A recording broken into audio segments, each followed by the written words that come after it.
This is a CBS News special report. I'm Norah O'Donnell in Washington, and we are coming on the air with breaking news from the first criminal trial of a former president in the U.S., that is Donald Trump. We have just learned that the verdict is in. After sitting silently through 22 witnesses over 16 days of testimony, the jurors' verdict, whatever it is, will be unprecedented. Just to remind everybody, Donald Trump is charged with 34 felony counts of falsifying business records, all tied to those hush money payments made to adult film star Stormy Daniels.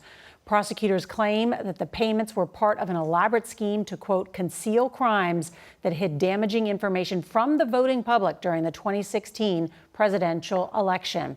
Now, what about these felonies? Well, each felony carries a potential sentence of up to 4 years in prison and a $5,000 fine. Now, if Donald Trump is convicted, prison time is not certain. That will be up to the judge during the sentencing. Let's go right now to Chief Election and Campaign Correspondent Robert Costa, who has been inside the courthouse today. And Robert, what do we know? Good to be with you, Nora. It is an unreal scene here outside the Manhattan Criminal Courthouse. You can hear the helicopters above, police officers everywhere bracing for this verdict to be revealed by the jury, which has been deliberating all day. Based on our reporting at CBS News, the jury has zeroed in on documents and testimony about a key 2015 meeting between David Pecker, the former publisher of the National Enquirer, and longtime fixer Michael Cohen, who was a crucial witness for the prosecution.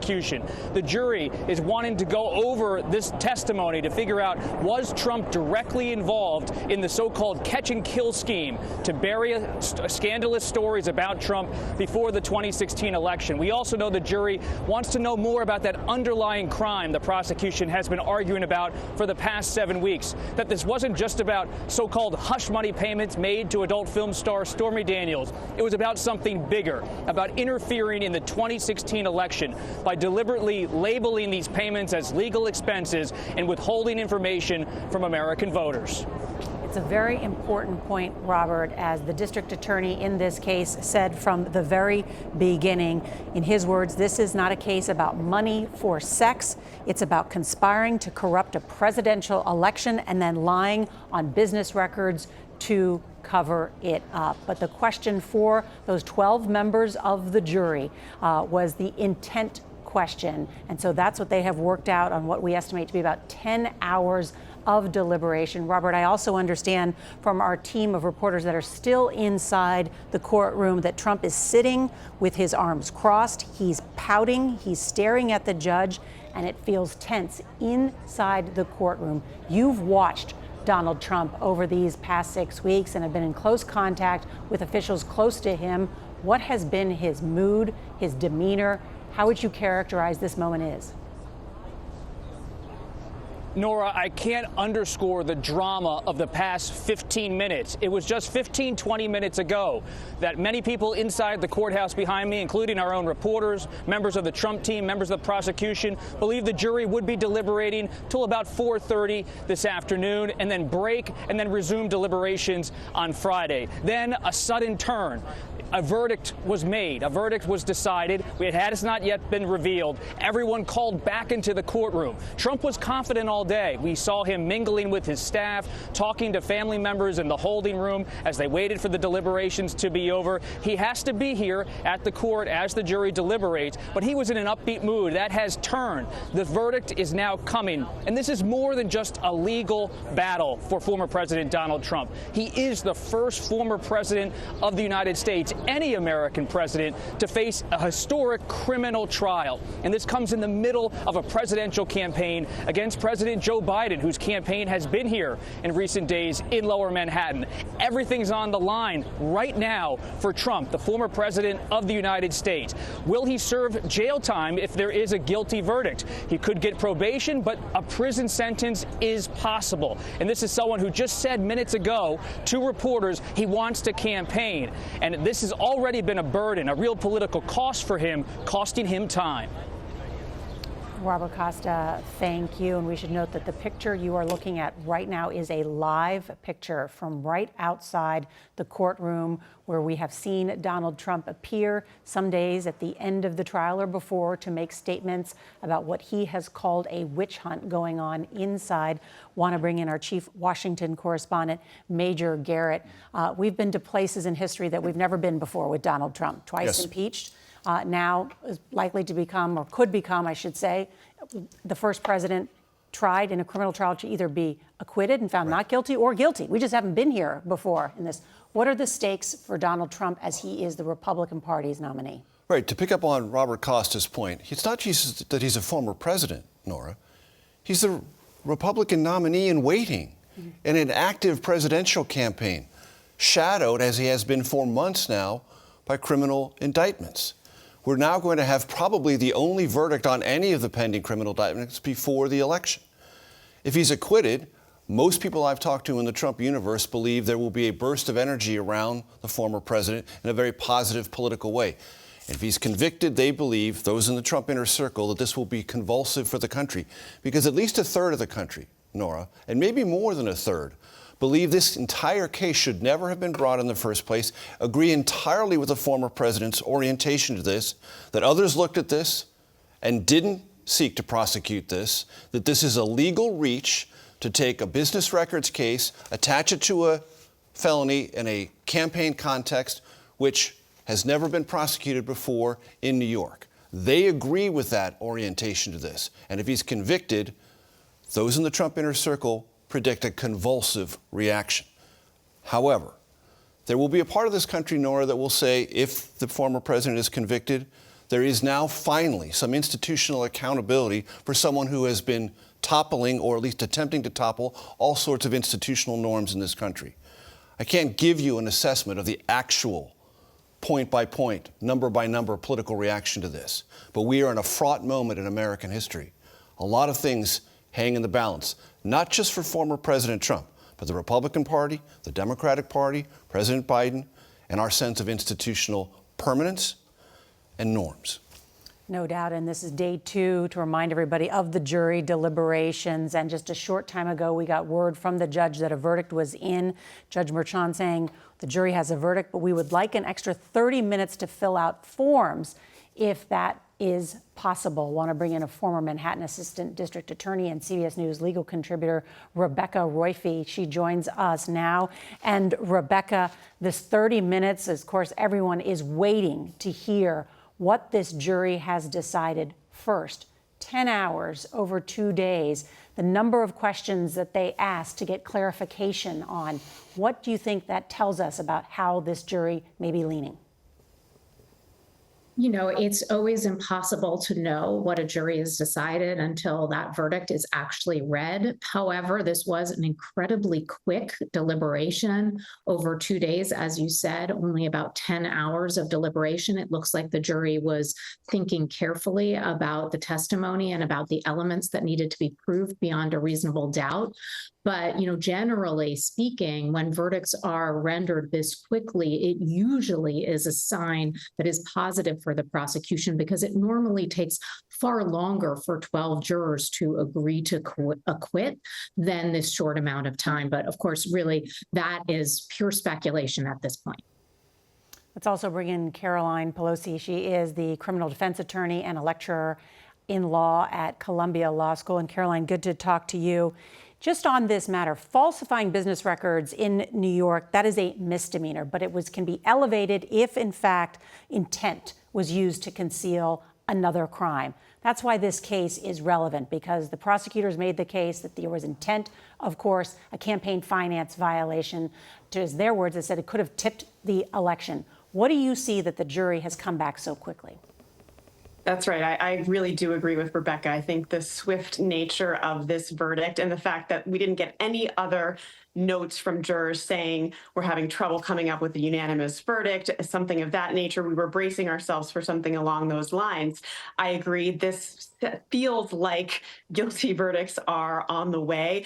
The object crime that you're talking about there is a New York State conspiracy to violate election law, and that is by influencing an election through unlawful means. And we saw that the jurors requested rereads of testimony, David Pecker's testimony regarding that 2015 Trump Tower meeting in which the prosecution alleged this plan, this conspiracy was hatched. So I think that we are seeing sort of the pieces of the puzzle come together for that object crime, making this what was in one case a misdemeanor, now a felony crime, falsification of the records in furtherance of hiding this New York State election law conspiracy.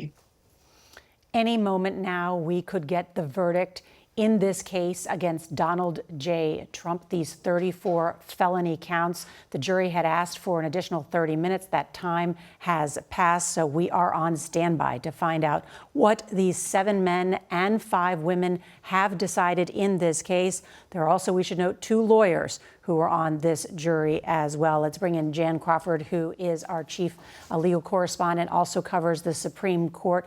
What do you see about today as we await this verdict? Well, I mean, following up on Major's point, I think what is so extraordinary is this was kind of seen as maybe the weakest of the cases that could have been brought against former President Trump. The main case being, of course, potentially the prosecution for his attempts to overthrow the 2020 election. That case has kind of ground to a halt as it is now before the Supreme Court on whether or not he is absolutely immune from prosecution there. We're awaiting a decision from the court which could determine whether that trial will go forward.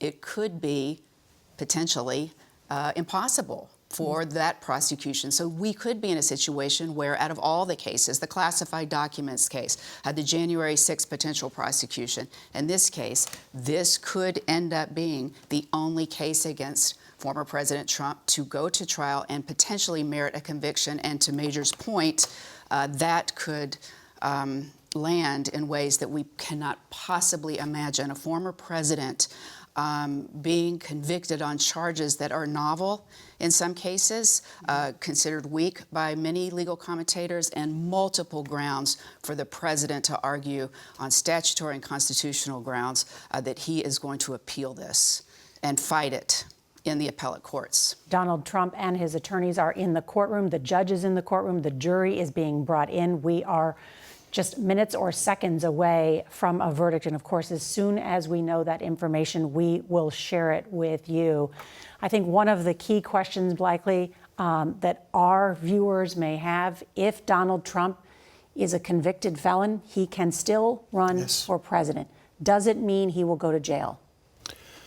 We don't know because the judge has discretion. As a matter of fact, in the closing arguments, but he could.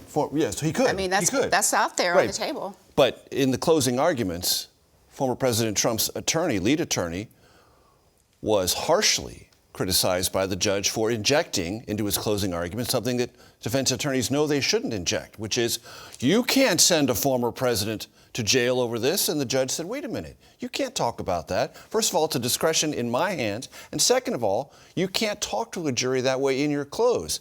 But the former president's legal counsel injected that, I believe, as a safe harbor to tell the jury the stakes are so high. Tactically, I believe the jury knew that going in. The jury has known from day one the stakes are enormously high. One other point, talking about this 2015 meeting in Trump Tower. The prosecution said that's where this began, and it took on incredible relevance in the final weeks of the campaign, which I remember vividly, Norah, because I was covering it day by day, when the status of Donald Trump as the Republican Party nominee was thrown into great distress by the Access Hollywood tape and everything that flowed from that. I think it's very important that you bring this up because people say, I don't understand why this is relevant. This relationship that they had 18 years ago, why is this coming up now again? Because October was when the Access Hollywood tape came out. Yes. Donald Trump's team was worried that this would completely derail his chances in beating Hillary Clinton. There were public this is the calls motivation to squash and lots stories of about these affairs. behind-the-scenes conversations about, is there an alternative? Should Mike Pence become the nominee? For the one and only time in that campaign, or his presidency or his post-presidency, Donald Trump publicly apologized. He recorded what was described in gallows humor by Trump aides that time as a hostage video to say, I'm sorry for this locker room talk. That shows the depth of distress within the Trump campaign over that particular time. And the Stormy Daniels story, if it had been confirmed and verified in that real time, the Trump campaign had every reason to believe that could have been not only damaging, Norah, but potentially fatal in the closing hours, closing weeks of that campaign. We are just moments away from a verdict in the case against Donald Trump. I want to bring in Errol Barnett, who is outside the courtroom. You can see a lot of the activity, though, where Errol is, a lot of the police activity. And Errol, remind us what some of the questions were that the jury had today in terms of clarification. Norah, that's what's so interesting. It was yesterday, after only approximately 4 hours of deliberating, that the jurors had notes for the judge. They needed instruction from the judge on what it meant to infer something. They also wanted instructions as to how to value Michael Cohen's testimony, considering he was an accomplice to this alleged crime. They also wanted 4 additional pieces of testimony as it related to David Pecker, a close confidant, and someone who testified that he's still a friend of Trump and considers him a mentor.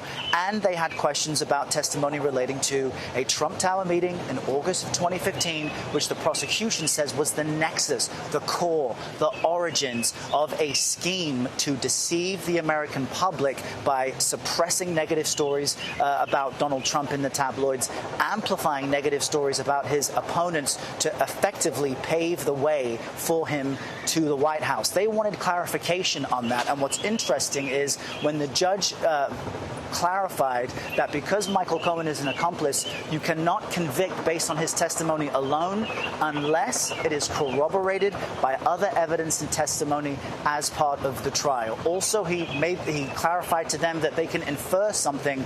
Basically, he used the analogy of if it rained overnight.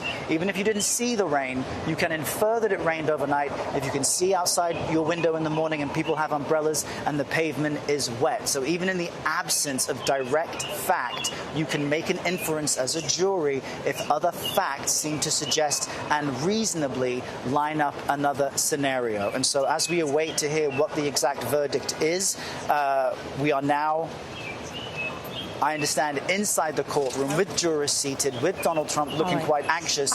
We're getting word of what the verdict is. We are getting word on the first count that Donald Trump is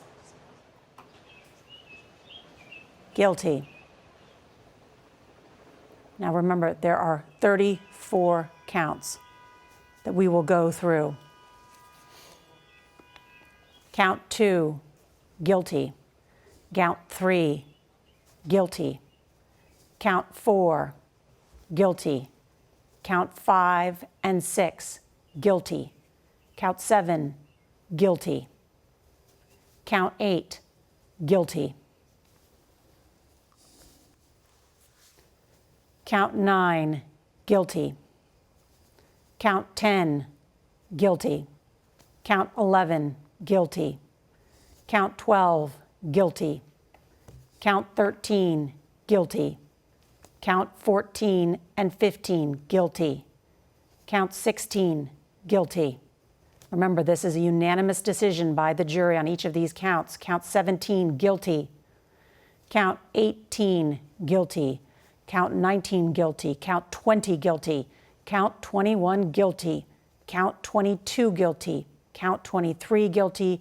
Count 24, guilty. Count 25, guilty. Count 26, guilty. Count 27, guilty. Count 28, guilty. 29, guilty. Count 30, guilty. Count 31, guilty. Count 32, guilty. Count 33, guilty. Count 34, guilty. Donald Trump has been found guilty on all counts of falsifying business records in an attempt to cover up these alleged relationships in the New York hush money trial. This is an extraordinary moment. Norah, to hear you read what you just read is a moment of enormous gravity for this country. We cannot overlook that. To hear that word, guilty, not just once, but 34 times about a former president of the United States in any context is completely uncharted territory. And there will be a raging debate across this country about the propriety of bringing these charges. But under our system, a grand jury heard the evidence. A grand jury rendered an indictment. And through all due process, the former president was accorded all due process rights, and a jury of his peers assembled in New York in this courthouse found him guilty on all charges. This is not just a legal moment for this country. It is not just a political moment for this country. It is a moment where everything about politics and law and our orientation to both are convulsed as never before. Donald Trump has become the first former president ever convicted of a crime. I want to bring in Robert Costa, who has covered Donald Trump for a long time and written books about Donald Trump. I can only imagine what the former president is doing right now. Norah, this is the conclusion of a trial, but it's only the beginning of a fight. I've already gotten new reporting from Trump sources. They are planning to appeal this decision as much as they can, and they plan to mount a grievance war across the country. To echo what Majors said, this is a moment of seriousness for the country on a legal, political, and democratic front, because you now have a presumptive Republican nominee who will be mounting an appeals process as he heads toward the Republican convention, and he has the Republican Party behind him. It was here in the park, steps away, that the Speaker of the House, second in line to the presidency, Mike Johnson, came here to say, "We stand with Trump." So many have come here wearing red ties and saying that Trump is our candidate, regardless of whether he's convicted of a crime in New York City. Here in deep blue Manhattan right now, there were cheers that went up in the park around us as the conviction was made clear to the crowd that has been gathering here. But from Trump supporters across the country, there is anger and frustration right now. And Trump campaign officials are arguing this is going to make Trump stronger inside the party. But now, as a convicted felon, it could raise new questions about maybe not his nomination for the Republican Party, but Democratic sources really believe some swing voters in places like Michigan, Pennsylvania, in the suburbs across the country might start to say, do we really want to have a convicted felon in the White House? It's a tag that Trump can no longer escape. It's an important, we're talking about a legal issue right now, but a political issue as well, as you point out. I want to go straight to Errol Barnett, who is right outside, who can give us a sense of what's happening there outside the courtroom. Errol? Norah, two angles I can give you. Outside the courthouse, we're hearing some sense of cheering and people yelling guilty. The courthouse directly behind me, while our reporters inside are painting some of the color as the foreperson read out the verdict. It was very similar, Norah, to the way you read this out. It was quiet and somber inside the courtroom, with former President Donald Trump seated as the defendant, looking at the jury as the foreperson, leaning with his left arm on a railing and a right hand holding the microphone, slowly 34 times said guilty as the judge was asking for the jury's verdict on these felony counts. Then the judge asks the jury, is this accurate? Is this the proper reflection of your verdict? They said yes. And during this entire time, Donald Trump staring intently at each of the jurors, the lawyers standing with their hands clasped, and the jurors at this moment being thanked by the judge for their service. Judge Merchant acknowledging that these past 6 weeks have been stressful for them. Let's not forget, some jurors that were selected early dropped out and buckled under the pressure, the media spotlight, and the importance of the moment. But inside the courthouse, a somber moment as Donald Trump, former president of the United States, GOP presumptive nominee, had to sit and listen as a defendant as a jury of 12 of his peers found him guilty on all 34 felony counts. This was the moment that Donald Trump became a felon. Errol Barnett, thank you so much. I want to bring in our legal panel. Again, former Manhattan Assistant District Attorney and CBS News legal contributor Rebecca Roiphe joins me again. And Rebecca, let's talk about this. Donald Trump is 78 years old, a first-time offender in the eyes of the New York court system. Will he go to jail? What do you think happens? We really won't know until the sentencing. I think that, he's certainly not going to jail for the rest of his life on these counts, but there is real possibility of some jail time. And of course, any jail time for somebody in his position of his age is a significant thing right now. You know, one other thing that has struck me about this case is there has been so much criticism of the case. And in a way, this verdict does vindicate Alvin Bragg, the Manhattan District Attorney, who brought this and defended it as a case that is quite standard for New York and for Manhattan. And, you know, of course, when all eyes are on our local justice system, sometimes things look unusual, bizarre, different. But in many ways, this is not as different from other cases as some people suggested it was. And the evidence, as we can tell from this quick, strong verdict, was fairly strong. Rebecca, thank you. I want to bring in Caroline Pelosi. She's a criminal defense attorney and lecturer in law at Columbia Law School. And on that same point, Caroline, because I think people want to know not only what happens to Donald Trump, what happens in this presidential election, which is now 6 months from now. The question before the judge in terms of sentencing, prison time, or there could be probation, right? What are some of the things that the judge will consider? Absolutely. It is within the judge's discretion. There is no mandatory minimum jail sentence for these crimes. I totally agree with Rebecca. This is a huge win for Alvin Bragg. This case had a long and winding road to get here. Remember, it was called the zombie theory. It just wouldn't die. It spanned over two different district attorneys.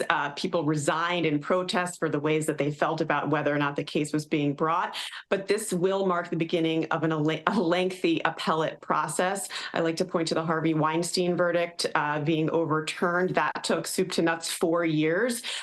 Justice takes time. So there are, many legal issues here that I think are ripe for review. I don't know that any will take the day, but certainly there are meritorious arguments to be made. But when you're thinking about potentially putting a presidential candidate in jail, there are some considerations to be had. But I would note he was not, a stellar defendant during this case. Those are aggravating factors. These issues with the gag order, his behavior throughout the trial, that could potentially be a factor in Judge Merchan's analysis of whether or not to impose jail time here. Also, things like remorse. It does not seem as though the former president is at all remorseful for any of these actions. We'll have to wait and see for the arguments that are made in the sentencing memoranda. It's a good point, Caroline. As you note, Judge Merchan has found Donald Trump that violated his gag order 10 times during this trial. Caroline Pelosi, stand by. I want to bring in former Manhattan District Attorney Cy Vance, who first opened this investigation into former President Donald Trump in 2018, but left office before the charges were filed. Cy, good to see you. What's your reaction to today's verdict? My reaction is a huge congratulations to the assistant DAs and to Alvin Bragg for the amazing job that they've done in trying what was a very difficult case, a complicated case. And I think from an outside perspective, because I wasn't in the courtroom, I think they tried it almost flawlessly. So it was an important case. And I congratulate them in the office. As you said, this case began.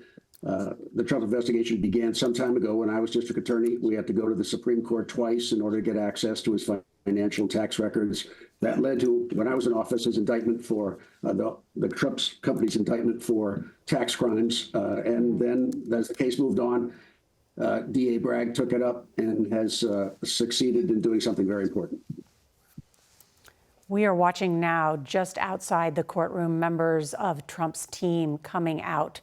Some of his lawyers, as well as his communications specialists. So my guess is they're trying to decide what to do next and whether we'll hear from Donald Trump himself.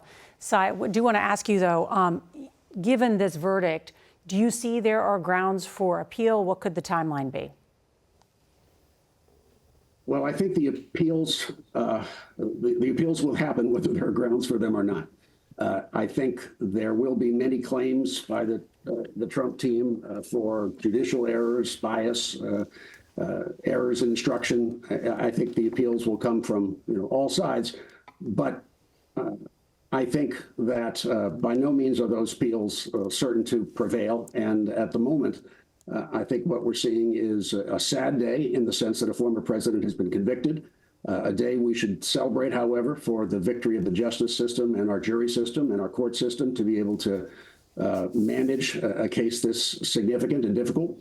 And I think it will ultimately, I hope, end up having a calming influence. But as I say that, I think really what we'll see next is what is the political reaction and how the political reaction will be managed over the next months. And Cy, I want to just listen in here now because Donald Trump is approaching the cameras. Are you worried about going to jail? This was a disgrace. This was a rigged trial by a conflicted judge who was corrupt. It's a rigged trial, a disgrace. They wouldn't give us a venue change. We were at 5% or 6% in this district, in this area. This was a rigged, disgraceful trial. But the real verdict is going to be November 5th by the people. And they know what happened here, and everybody knows what happened here. You have a Soros-backed DA and the whole thing. We didn't do a thing wrong.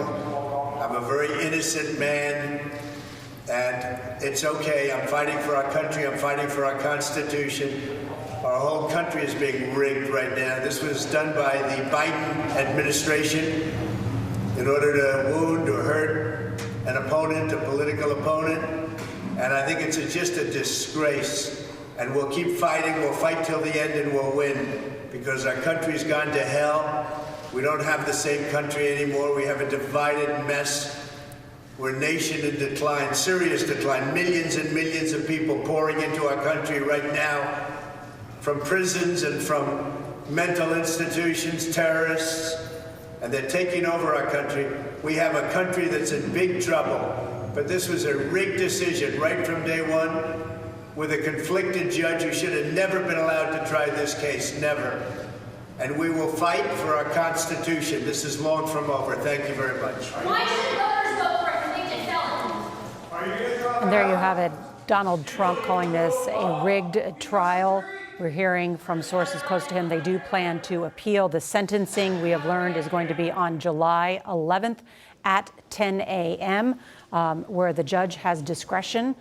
Each of these counts, my understanding, can carry as much as 4 years of jail time, as well as thousands of dollars in fine. Just want to quickly fact check something that the former president said. Scott McFarlane is with us. Donald Trump has repeated that this was launched by the Biden administration, but we should just clarify that so that people don't think this is something that Joe Biden initiated. This is a grand jury, and this is a jury of his peers who did the work in this prosecution adjudication. But it's not just Donald Trump, Norah. It's his allies. The House Speaker, Mike Johnson, has just released a statement saying Democrats cheered as they convicted the leader of the opposing party. Elise Stefanik, who chairs the House Republican Conference, said this is a Biden administration prosecution. Not only is this not federal, this is a local prosecution, but this is not a Democratic Party process. But that date really jumps out at me, Norah. July 11th for sentencing. That's 4 days before the Republican National Convention. Wow. Opens in Milwaukee, swing state. And to Scott's point, and we should not overlook this, Norah, the politics of this will rage from this moment forward. And those who support former President Trump will regard this as a New York matter and a Democratic matter, not an American matter. They will be offended by this, and they will, to the former president's point, try to rally their supporters and other like-minded Republicans and others on November 5th. The former president has a very serious legal problem. He is trying to remedy it through politics. I want to bring in Robert Costa, who is there outside the courthouse. And Robert, you could hear how angry Donald Trump was in those comments. What are you learning? Norah, just seconds ago, got off the phone with someone very close to former President Trump, said he was expressing his anger, his fury about this verdict. Even before it was read, he was predicting to associates that he believed that this trial was a disaster and that he was going to fight it all the way through appeal. He was already signaling to some of the top Republicans in the country in the past hour that regardless of what happened, he wanted them to be with him. He believed they would stand with him. And he is really preparing his allies, tell me just now, to fight this all the way and to use this as a political weapon against President Biden.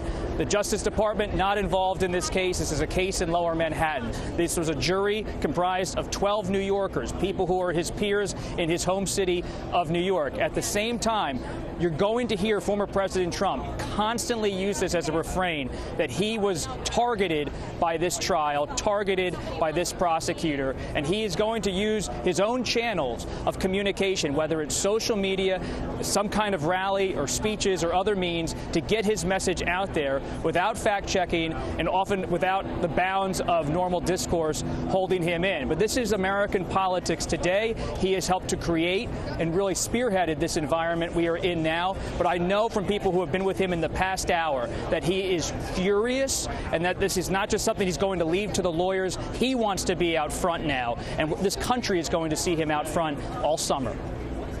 Want to bring back in former Manhattan District Attorney Cy Vance and give you the opportunity, sir, to respond to those charges that this case was a disgrace and that it was rigged and brought by the Biden administration. Well, certainly the origins of this case, which was when I was district attorney, had nothing to do with the Biden administration. And I don't think anything changed with regard to DA Bragg taking over and developing his separate case out of where the case began with us. I think what you're going to, your panelists have got it completely right. This is now going to go into the streets. It's going to be a matter of politics. I think the president will take this to the Supreme Court, where I think he hopes that it will finally receive the kind of audience he wishes he had in a jury. And that's going to be taking some time. But it's a great day for the DA's office in Manhattan. I'm proud of their work. I'm proud to be associated with the office. And I think this is a controversial case, but tough cases are controversial. And they did a fabulous job under a lot of pressure and under very bright lights in the public. And Cy, explain that. How does a state case make its way up to the Supreme Court? Well, the Supreme Court has issued rulings in many state cases. It will go through the state appeals process, and then after the Court of Appeals, assuming the courts of appeal in New York do not overturn the verdict, and former President Trump will take his best shot at each level and take his best hard shots, then they will appeal to the Supreme Court to accept certiorari, which is a fancy word meaning the Supreme Court agrees to hear the case, and that's the straight path, either through the state system or the federal system, where a defendant has the opportunity to at least ask the highest court in the land to consider reviewing the case. Cy Vance, thank you. I want to bring in Jan Crawford, who covers the Supreme Court for us. Explain that process, but also, I mean, we're talking again, right, as Cy Vance noted, this will go to the streets, but there's still more to do in the courts, and we're still awaiting decisions from the Supreme Court as well on other matters. Well, sure. The Supreme Court right now has two other cases involving former President Trump, but they're both related to the prosecution of Trump for his efforts, allegedly his efforts, to overturn the 2020 election here in Washington on January 6th, largely, and whether he's absolutely immune from prosecution for those actions. That's what the court's deciding now, and whether that case can even go forward.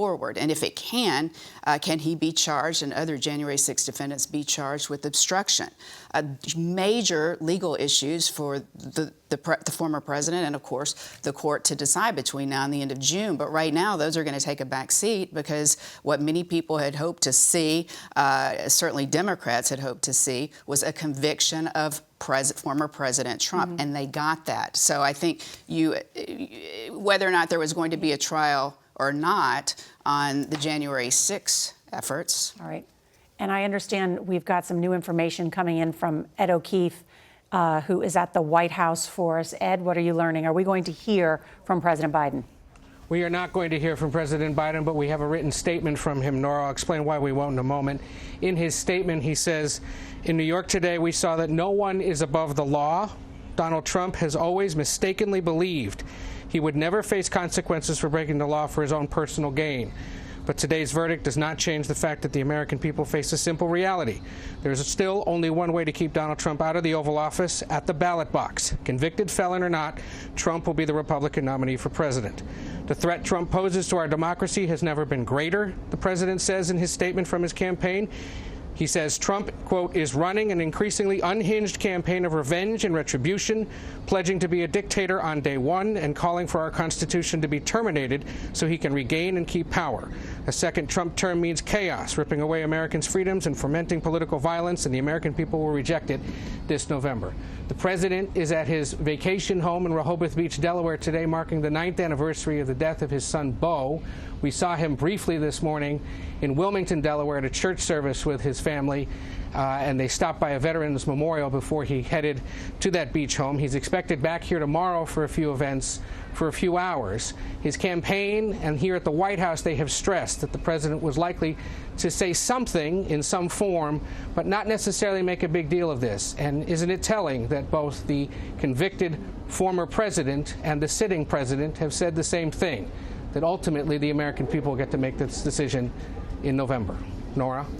Ed O'Keefe at the White House, thank you. Want to go back outside the courthouse now to Robert Costa and Graham Cates, who have been covering this case so closely. Graham, I know you were inside, just made your way out. Give us a sense of what was happening, the mood there, and the demeanor of the individuals.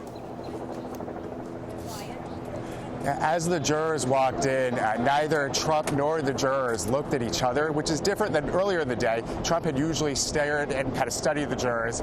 And then as the foreperson read for each count, guilty, guilty, guilty, Trump stared straight ahead. He appeared emotionless. When he was finally excused from the proceeding, as he just began walking out, he kind of grabbed his son Eric's hand really briefly, and then with as deep of a frown as you've ever seen on Trump's face, walked slowly out of the room with his entourage behind him. And his family was there throughout so much of this. No, but Eric Trump, Donald Trump Jr. was here, but Eric Trump was also here for the civil fraud trial. For Trump, he ran a family company, all of these payments made through the Trump organization, his family there with him in the courtroom. Yeah, that's Eric, more than anyone, throughout this trial and his civil fraud trial, came frequently on many days. And Robert, I want to ask you, because we have now learned that this sentencing by Judge Merchan will be July 11th.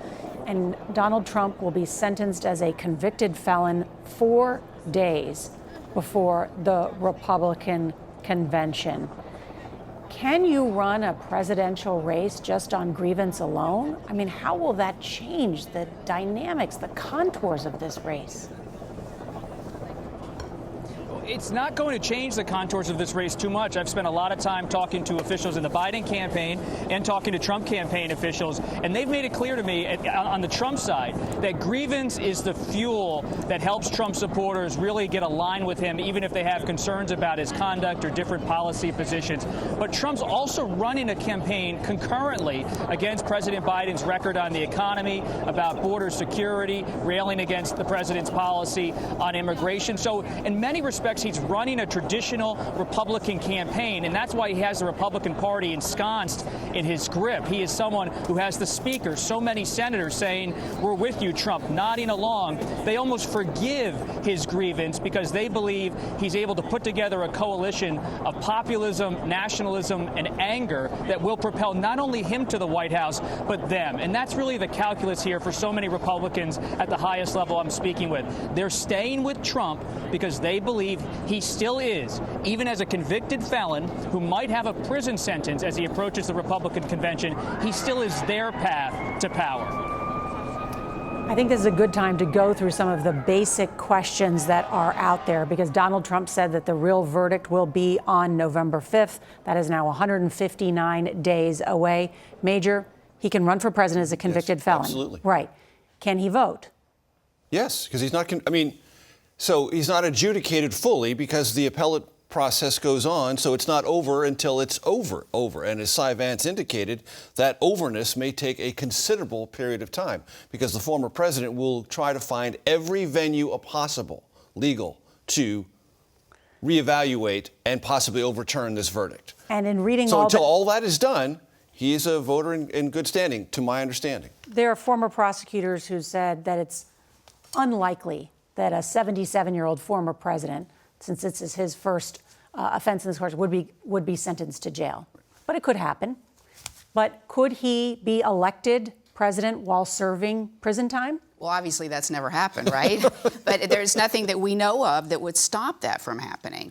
And even if he doesn't go to jail, I mean, there's a number of other options available to this judge, including house arrest. So what does that mean for the campaign? I mean, it is almost inconceivable to kind of think about all, the road ahead for us now as this political campaign starts with a convicted felon as potentially the Republican nominee. And our polling division and election analysts, Anthony Salvanto, Kabir, others, know how difficult it has been, impossible, Norah, to actually gauge what people's reaction is going to be if there was a conviction. We now are in the first hours of the country absorbing this. And all these questions now overhang a presidential campaign in ways they didn't 1 hour ago. And when people think about this, some will be enraged, some will find solace that there is accountability institutionally in our country and our system works, our justice system works, and others are going to ponder, well, my goodness, what does this mean if he is elected? And those imponderables now are realities. And how people process that and then decide their voting behavior from that is unknown territory, but it begins in earnest this afternoon. But, he set the ground yesterday for this, saying that Mother Teresa wouldn't have even beaten these charges and the system was rigged. And people will believe that. Some people will believe that, for sure. There are a significant number of people will believe that. You look at polling that shows a complete erosion of faith in our institutions across the board. Many people say that Donald Trump caused some of that.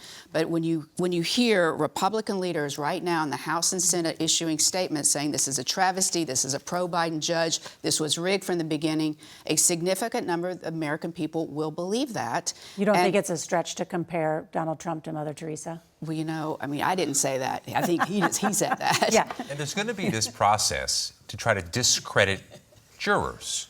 We've seen that in the previous prosecutions that are aligned to January 6th and the 2020 election, where they say it's a liberal jury in Washington, D.C., a liberal jury in Manhattan, almost like there's it is a liberal jury in Manhattan. I think that's hard to argue with. But for the moment the jurors met behind closed doors, you function as a jury.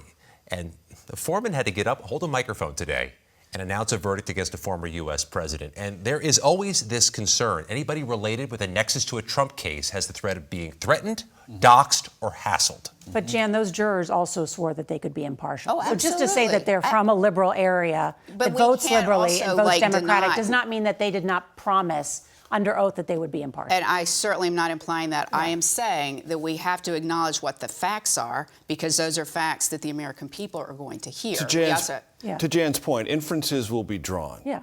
Inferences in the political dialogue across this country will be drawn about the composition of this jury and the location of this case. And the inferences will be drawn. And the judge, and why the case wasn't brought initially under the previous district attorney, and why the federal government didn't pursue these federal election charges against Trump. I mean, there's a number of questions that people are going to have. There's a number of questions that Trump is going to raise on appeal, starting from the very beginning with the indictment itself and how some of, what was some of those underlying object offenses. There are constitutional issues that he can raise. There is a lot there that he can use as this campaign unfolds to argue and point to that this entire prosecution was flawed from the get-go. I think we all have a lot of questions, too, about what happens next, not only in the political arena, but also what happens to Donald Trump. So I do want to bring back in Caroline Polisi. She, Caroline, the judge, as we've noted, has wide discretion over the sentence here. But do you think that Judge Merchan will sentence the former president to prison? I don't. I personally do not think that, for better or for worse, Trump has been treated like any other criminal defendant. The fact is, based on a reading of a lot of these types of cases, not many are actually sent to serve time. And so if you're treating the former president just like any other regular Manhattanite that would have been sentenced here, as a first-time nonviolent offender, it would be very unlikely that he would go to prison. I think that if he does get sentenced, that would just sort of add fuel to his fire in terms of acting as though he's being singled out here. So not to mention the fact that there would be issues with the Secret Service. He would not be with the general population. It would be a big burden on the prison system to have him there. So personally, I think that the objectives of sentencing can be accomplished through other forms of punishment, fines, probation, that type of thing. So I don't see it happening personally. What do you think is the more likely sentence? I think he will get a probationary sentence. I think that there will be fines to be, tied to the offense conduct in this case. Look, the fact is it's not going to have any effect on his run for presidency from a legal perspective. Obviously, there's nothing in the Constitution that, says that he cannot run. On the voting part, he's registered to vote in Florida, and they do sort of concede to the state in which the potential felony has been adjudicated. And in New York State, any felon can vote as long as they're not currently incarcerated serving time. So if he doesn't serve any time, he will definitely be able to vote. In researching and preparing for today, I did read, though, that if Donald Trump is sentenced to probation, he would be required to clear any out-of-state travel, such as campaign rallies or fundraisers, with a probation officer. Well, that is absolutely true. Yeah. I guess that can be done through staff and lawyers, but nevertheless, something we haven't seen before. Absolutely. And that happens every day. I do that for my clients a lot, all the time. It is not fun dealing with probation, getting every little, detail of your life, really having them sign off on any time you want to travel. I do not see the former president, conceding lightly to this type of probationary sentence, but nonetheless, he will have to. And then finally, Caroline, on grounds for appeal, what do you think Trump's attorneys could latch onto? There are a lot of grounds for appeal here, starting with just the law, the statute under which the DA brought this case. There's been a lot said about this issue of unanimity among jurors. While the elements of the offense here were reached unanimously, there is this added little hook here that the object offense here, the New York State election law conspiracy, had to be done through quote unquote unlawful means. The jurors did not have to find unanimously with respect to what those unlawful means were. Remember, there were 3 presented to them: tax fraud, FICA violations, and other falsification of business records. I think there are potential due process issues in that statute. And then with respect to the jury instructions, they weren't allowed to bring them back with them. There will be questions on just how they arrived at their verdict. There is a lot here. I'm not convinced that any will take the day, but I do think that they are not frivolous arguments. Carolyn, thank you. I just want to share with you what we're hearing from our Pat Milton, a producer out there, is that as soon as the verdict was released, the NYPD dramatically increased their presence there. You may have been able to hear, as Robert Costa was speaking, or Errol Barnett, the NYPD helicopters flying overhead of the courthouse. Streets all locked down there. I think you still see the president's motorcade there. That's the shot there. There's some 100 mixed onlookers, protesters, supporters. There are Trump supporters there wearing red MAGA hats. They are gathered. So it is quite the scene in Manhattan there for this historic verdict. Just to remind everyone, just a short time ago, learning that this jury of 12 were unanimous in convicting Donald Trump on all 34 counts. And Donald Trump will be sentenced now on July 11th. That date's significant, certainly, as he will become a convicted felon just 4 days before the Republican National Convention. And Major, I'm wondering what happens now in the next couple of weeks. Donald Trump can now campaign freely, which he has had trouble doing because he has had to appear in court every day. Right. So he can travel the country.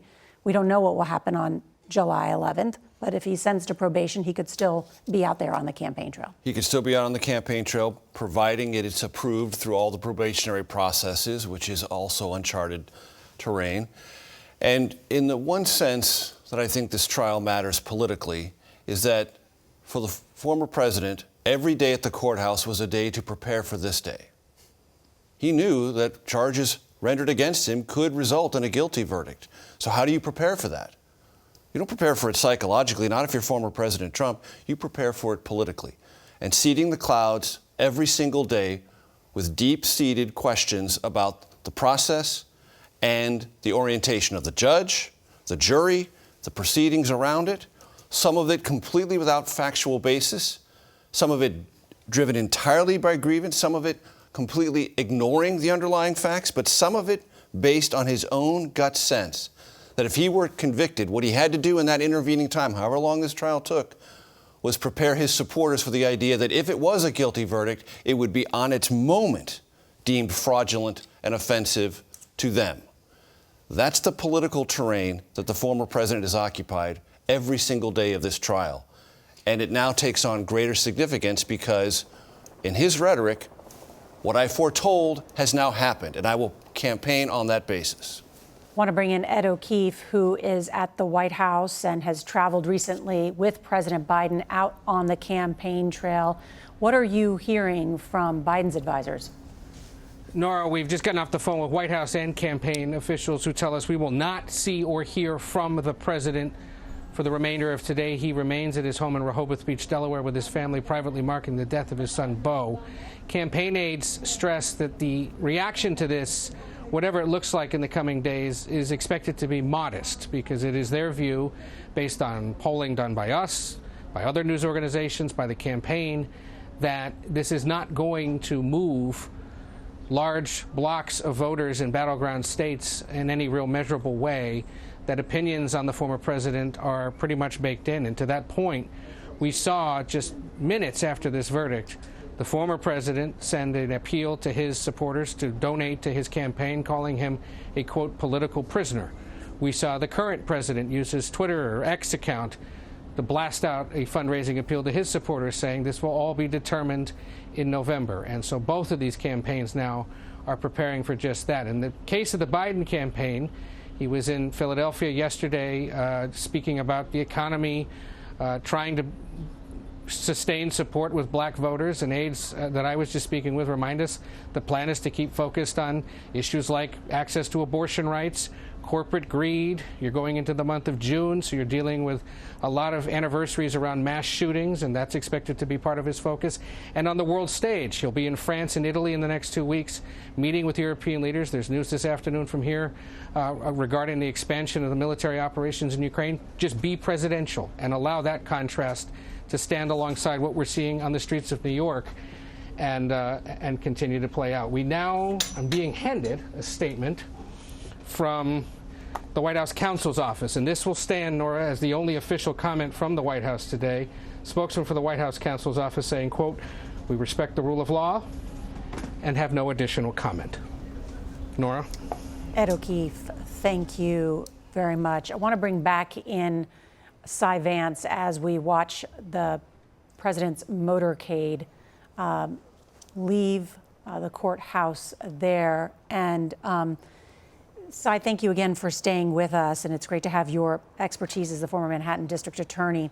So Trump would likely have to visit this probation office. Is that now? What is that like? Well, he, like every other defendant, is going to be interviewed by the probation department because the probation department makes a recommendation to the judge regarding sentence as a state organizational matter. I don't know whether that he was checking that box out while he was still in court. More likely, he was staying there because of the security issues that they wanted to have locked down between courthouse and his Trump residence. Yeah, and Cy, Major Garrett has a question for you. Cy, so good to have you with us. Yeah, could nice to you, from your perspective, answer or inform parts of the country that hear former President Trump say this case never should have been brought? There is no crime. It is so novel as to stretch all understood bounds of prosecution, even in Manhattan. Those are, I think, the core accusations meant to undermine what we're seeing playing out today. Can you address those? Well, first of all, you've got to go through a process before you charge anyone, let alone a president, of presenting a case to a grand jury. Those grand jury minutes are reviewed by a judge. The judge goes through innumerable layers of motions to dismiss.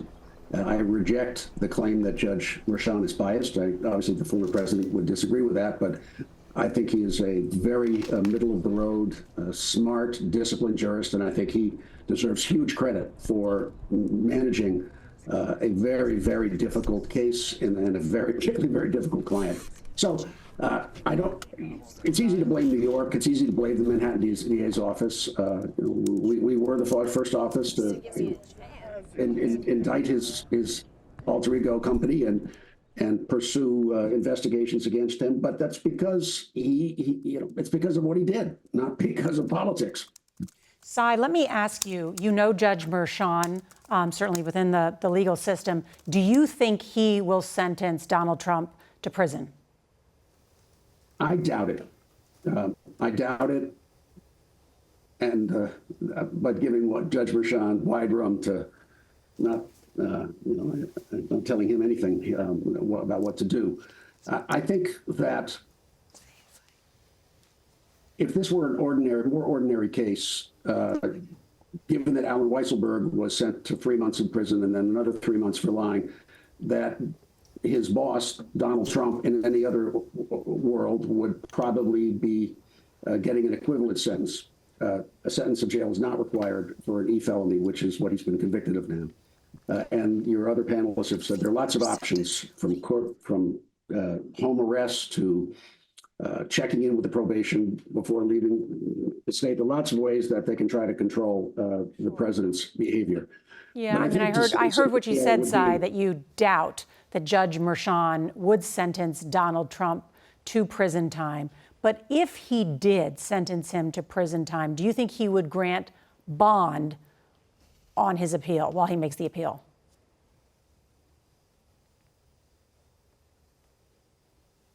I honestly don't see a world in which Donald Trump is sentenced to jail on appeal. I think that's an important clarification. Yeah, an important, and I appreciate that, Cy Vance. I want to just bring in Katrina Kaufman. She is also there outside the courthouse. And Katrina, I know you were inside. You saw Donald Trump up close. Share with us your reporting. I was sitting right there as Donald Trump exited the courtroom after this verdict, a very deep frown on his face, followed by his attorney, Todd Blanche, who looked equally upset, and his son, Eric. And as the jury had come into the room before to deliver the verdict, Trump was looking towards them, and none of them looked him in the eye as they walked by. And also, when each one was confirming that they agreed with this verdict that the foreman had read, he looked over at each juror one by one as they affirmed the verdict. His son, Eric, was sitting behind him that whole time, and when they got up, he and Eric had a little bit of a handshake before they exited the room. But I can't describe to you the feeling of tension as well as we waited for the verdict to come down. We got about a 20-minute warning from when the jury sent a note to the judge, and we found out. We were all just sitting there, and you really could have just cut through that tension with a knife. But clearly this was a very difficult moment for him. I was watching him as well as the verdict came down, and he just had this very blank look on his face. His eyes were so squinted that it was almost hard to tell if they were even open during part of the time that the foreman was reading that he was guilty on each of these 34 charges. Katrina, Thank you. And just to recap what we have learned in the last hour, this historic decision, Donald Trump found guilty on all 34 counts. This is the first time in history that this has happened with a former president. He is also the Republican nominee for president and will be sentenced 4 days before the Republican National Convention in Milwaukee this July, and just after a presidential debate as well, the first this summer against Joe Biden, which will be must-see TV, no less. I want to ask about that because I think many people look at sometimes, I just want to step back for a second. When we show national polls or you read about national polls about the mood of the country, those are the mood of the national electorate. But a presidential race is decided in battleground states. Sure. And it will be decided in 7 key battleground states, just like it was in the last election. And of those 7 battleground states, that's what we'll be looking at closely too, is does this sway that small percentage or two of voters either way? Does it bring some of Trump's supporters who've been on the fence and say, you know what, this was rigged. I'm really angry. I want to change the country. And they decide to come back. Or do some of those independents in these key 7 battleground states say, you know what, I kind of liked Trump. I like some of the things he did on the economy or on immigration, but this just can't go on. I will cast my vote for Joe Biden or I'll stay home. I mean, that's the question that confronts us now in terms of the political arena, correct? Exactly. And there's polling data in, let's just say, 3 of those battleground states, Pennsylvania, Michigan, and Wisconsin, that show anywhere from 10 to 15% believe if there's a guilty verdict, it might influence how they approach their vote. Well, that's not a sizable total in the 100% context, but in states like Wisconsin, decided by 20,000, Michigan decided by 180,000, Pennsylvania decided in 2020 by 80,000. Suddenly that number, that percentage of people whose votes actually they thought beforehand could be influenced and possibly negatively about Trump if he's found guilty, well, suddenly that becomes very, very important for the former president and for President Biden. But I would say this about that polling data. It's instructive, Norah, but it is not reliable because until this moment happens, until this history lands before all of us, we don't know what our attitude is going to be. Now we're beginning that process. I'm interested what happens to the polls after this remarkable 3 or 4 weeks we're about to experience in America, where there's a presidential debate between 2 men who've had the job before, a president of the United States now out of office being sentenced for a felony, and then a Republican National Convention. And somewhere in between, we also could find out what the Supreme Court is going to let happen here in Washington on the 2020 election conspiracy case. And whether that trial will go forward. Whether it even goes forward. All of that happening in this finite period of time. And Jan, you cover the court so closely. What do you think happens with the Supreme Court? That they will say that he's not completely immune from prosecution? Because Donald Trump is saying he's absolutely immune from prosecution in the January 6th stuff. They're not going to go along with that. But the appeals court kind of said, well, no, Donald Trump, you can be prosecuted for pretty much anything. I think they're going to find some middle ground where there's some immunity. What is it? And what does that mean? That means that we're going to get a decision potentially at the end of June. Is the court going to send it back to a lower court? And then is that going to further delay this trial? But practically speaking, what does that mean? So if there is some limited immunity, that would be things that he did while he was president of the United States. So would that cover then these classified documents or January 6th? Those trials could then go forward. Yes, potentially, absolutely. I do not see the Supreme Court in this case shutting off those federal trials. They may limit some of the charges, but they're not going to say Donald Trump cannot be prosecuted in federal court.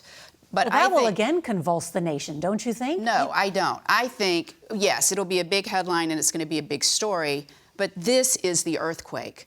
This is the trial. This is the conviction that Donald Trump's opponents wanted and they got. There's going to be tremendous validation. Many people believe the system worked as it intended.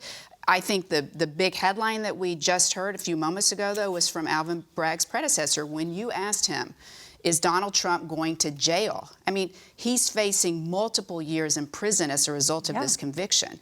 And he said he can't see a scenario that he would go to jail for this. So now we have a situation where he's been convicted of falsifying business records with intent to cover up a crime that voters really wouldn't have cared about in 2016. And are people actually going to care?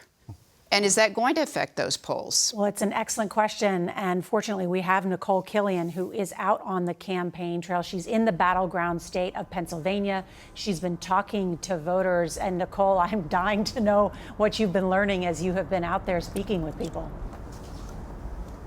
Yeah, well, Norah, unsurprisingly, some of the reaction has largely fallen on party lines. As you mentioned, this is a critical battleground state, but this area of Allentown in the Lehigh Valley is really a bellwether for the state of Pennsylvania. So we did talk to some Democratic voters, some Republican voters. Of course, many Democrats tell us that they believe the former president should have been convicted, but many Republican voters that we talked to feel that the system is broken, that this was just a political trial and a political decision. That being said, one Republican voter I spoke to in particular is still wavering to a certain extent in terms of his vote. This is somebody who supported the former president back in 2016 and 2020, but is not sure whether he will support the former president going forward. Norah? That is really interesting, Nicole. Thank you so much for your reporting there. It has been a historic day here in America. The first ever criminal trial of a president ends in conviction. Former President Donald J. Trump convicted on 34 felony counts of falsifying business records in the first degree related to those hush money payments. Each of the 34 felony counts is punishable by up to 4 years in prison.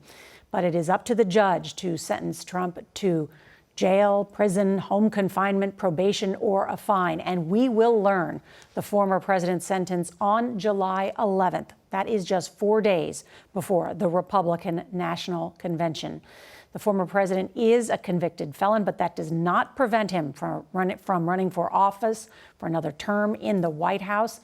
And it is important also to note that he can't pardon himself if he does become president again, because this is a state crime.